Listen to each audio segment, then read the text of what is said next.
So thank you for unmuting me. I am from Tennessee. I've spoken, I think, a couple of times on this before, and I hate to be like the last person, except she was brilliant. And I'm going to go in a couple of days, and I would say 99% sure going to vote for Trump. And I went from being a never Trumper, to be honest, to that. Um, so I had a couple of quick things to say. The first is to tell everybody, if they can, to watch Sean's show from this past Sunday night, where he had all the people talking with the battleground states. I have a friend from Michigan who is a political junkie, and basically all the inside scoop she had was completely true, according to this person, and it made me believe everybody else. Um, the other thing I just wanted to say real quickly on why I changed my opinion, it's JD Vance.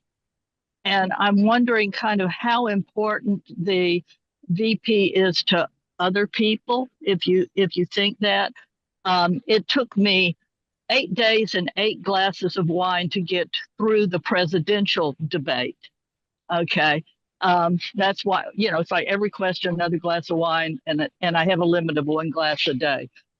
On the VP debate, I watched it, and I watched it twice. And JD Vance, I am comfortable with him lining up to be behind Trump. And to be honest, I wish he was ahead of Trump, but he's the reason I'm going to vote. So that's kind of just, I mean, answer it or not, or go to somebody else. But I'm just wondering if that is a factor that's going to play in very much for other people. Diane, I have one quick question for you on that, and thank you for sharing. So you found Vance to be, affirmative. He sealed the deal for you. Did you find Walz disqualifying, or you just liked Vance more?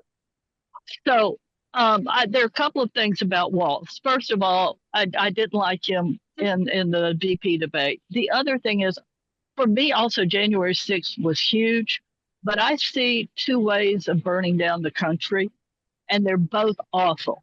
And one way is to go after the Capitol. That is awful. And the only thing that Trump did right that day was to tell people to go down peacefully. It got that word in there. But everything else, I thought I would never vote for him. But I have friends who have a daughter. One has a daughter in Seattle. One has a daughter in Portland. And my friend in Michigan, she went around to these small towns, and to watch the amount of destruction that happened in the towns and cities, and to have Kamala actually bailing, helping to bail people out. That's another way of destroying the country. So, and Walz's position on that was huge to me. I just echo, I think what's interesting to me is when I see a lot of this stuff in the chat and giving context to why you're voting, I get people disagree, but the beauty of this app is that we can, and this format is that we can hear where people prioritize issues. And I think too often that's the problem I see in these conversations that I have, at least with some folks on the other side, is they'll say, well, if you don't agree with me on this, I don't want to continue the conversation. And fundamentally we come to an impasse. And here I think we understand, or we can see that the way that people prioritize issues is not the same for everybody. So yeah, I mean, because this is something to all my fellow Democrats on here who say, how could anyone ever vote for Trump? There are a lot of people who say, how could anyone ever vote for a Democrat? Right. Or they say social issues, abortion, how can, but there are people who have other social issues that are very important. And to hear that and respect that, I think is very important. I'll also just say, because I have to say this, VPs, of course, matter very much because everyone knows Kamala Harris has run the country for the last 4 years, obviously. So JD Vance will then obviously be making every decision the way Mike Pence made every decision. Sorry, done. I had to say it. I agree. I will say this. I think I've been very long-standing in my position on the impact of VPs. They tend to emphasize and reinforce beliefs that you have or concerns that you have about a candidate. Sometimes they're too old, they're too young, they don't have the foreign policy experience, but they're not real additive.